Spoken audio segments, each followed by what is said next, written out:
So, what positive or negative lessons should we be learning from the Canadian experience with providing broadband? Well, I think the bad news from our perspective is that Canada has a situation that is very similar to the U.S. and in fact even a little bit worse. And when I think about that, I think about what both of us can learn generally from the rest of the world.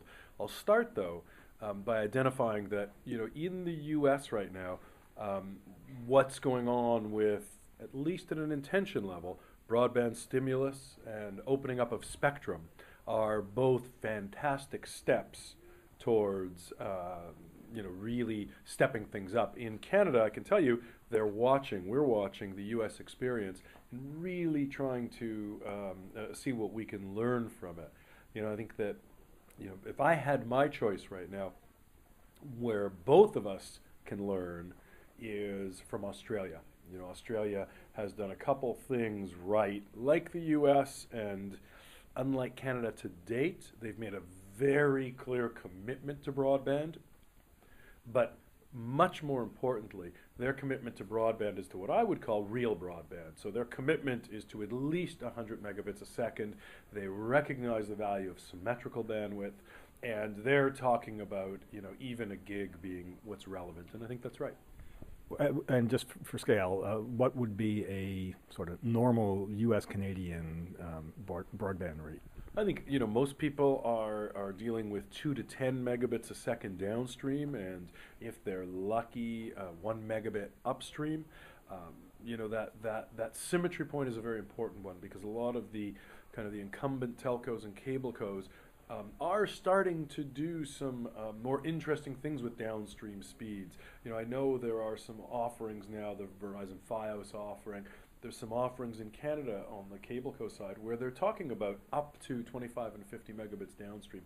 But those offerings still have horrid upstream. And to really appreciate the difference there, I think that the best way to think about it is to look at Korea. I had the luxury of being in Korea last month, and I was blown away with not just the broadband and the infrastructure, but what it had left in its wake. So a commitment to high-speed broadband that was symmetrical, I would argue, and in fact, the Koreans will say, was directly contributory towards their, where they are right now, which is dominant in gaming.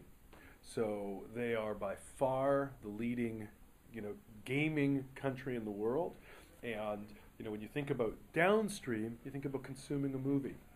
When you think about upstream, you think about interactivity, and that interactivity is what gaming requires. Right now, gaming is already a bigger market globally than movies, and it's obviously growing much faster. So it's a great lesson that I think we both can learn. So Korea is dominant in the I say consumption, but I will often remember the consumption of gaming. That many people spending lots of time and money playing interactive games, but not, as far as I know, in the production of. That's what I said before I went there. But they are actually the world leaders in the creation. So a couple stories there. Certainly, there's great things around consumption. There are multiple 24-hour-a-day Warcraft 3 TV stations. I mean, that's just unbelievable that people will watch and consume. And if you go to any of the four-cash professional global tournaments around the world, they tend to be dominated by Koreans. But when I say in the production, it's the Korean production houses that are producing a lot of the cutting edge in gaming, and even the clear leader in the world, World of Warcraft, by far the biggest MMORPG in the world.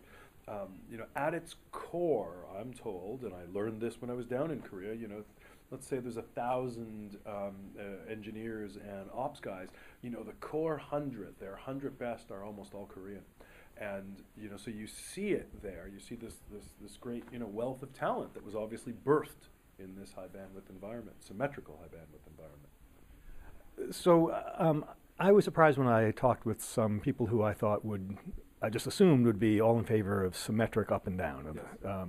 Who said, well, no, they want more than we have. Or the ratios now are, as you say, pretty amazingly bad, and the upstream seems not to be progressing at the rate that the downstream is. But they say, the basic activities, the majority of activities on the web are downloading activities, including browsing the web, which requires downloading the page. And so symmetry, we shouldn't be pushing for symmetry because that's not actually a reflection of usage. We should be pushing for a smaller ratio, but not actual symmetry. I think we're in a place today where we can't say whether 100 megs down and 50 megs up is fine, where full symmetry 100 down 100 up is so much better. We can't say that, but what I can say is that it's an architectural decision and it's a business model decision. It's not a technical limitation. And boy, the great thing about the internet is that if you provide the opportunity, things happen, magical, serendipitous things.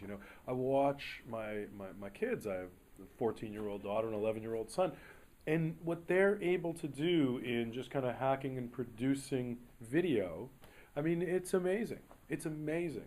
Now, if all they're doing is uploading low-res small clips to Facebook, they can get away with a little bit of upstream.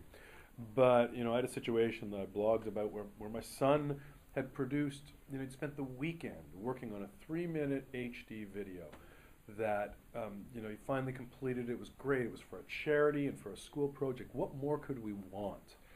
And the frustration that he experienced. Did it have cats in it? That's apparently what we want. You Have funny cats. I played the cat. It's